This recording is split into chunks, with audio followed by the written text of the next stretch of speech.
Magandang hapon, ngayon po araw ng Sabado, September 2, 2023. Update po muli sa lagay ng panahon.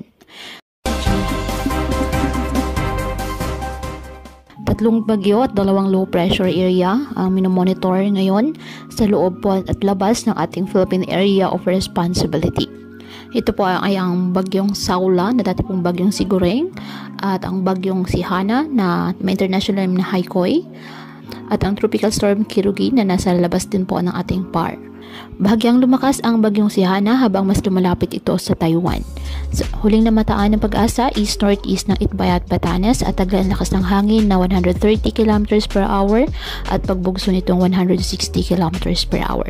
Sa ngayon nakataas pa rin ang Tropical Cyclone Wind Signal number 1 sa Batanes dahil po sa bagyo.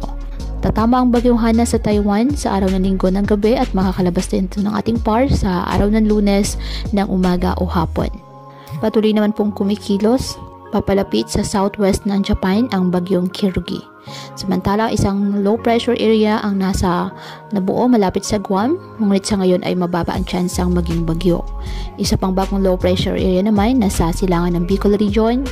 Nasa labas din po ng ating PAR at may tsansang maging bagyo sa mga susunod na araw.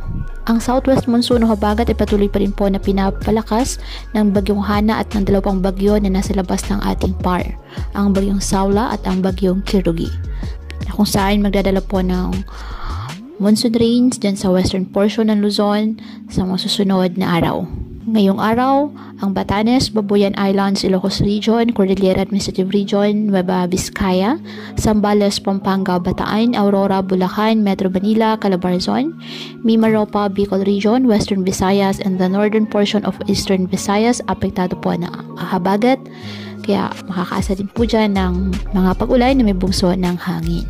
Kaya pinapayuhan ng ating mga kababayan na maging maingat at maging alerto po sa mga posibleng pagbaha at pagguho ng lupa at ugaliin na magdala palagi ng payong o kahit anumang panangga sa ulan sa tuwing lalabas ng ating mga tahanan.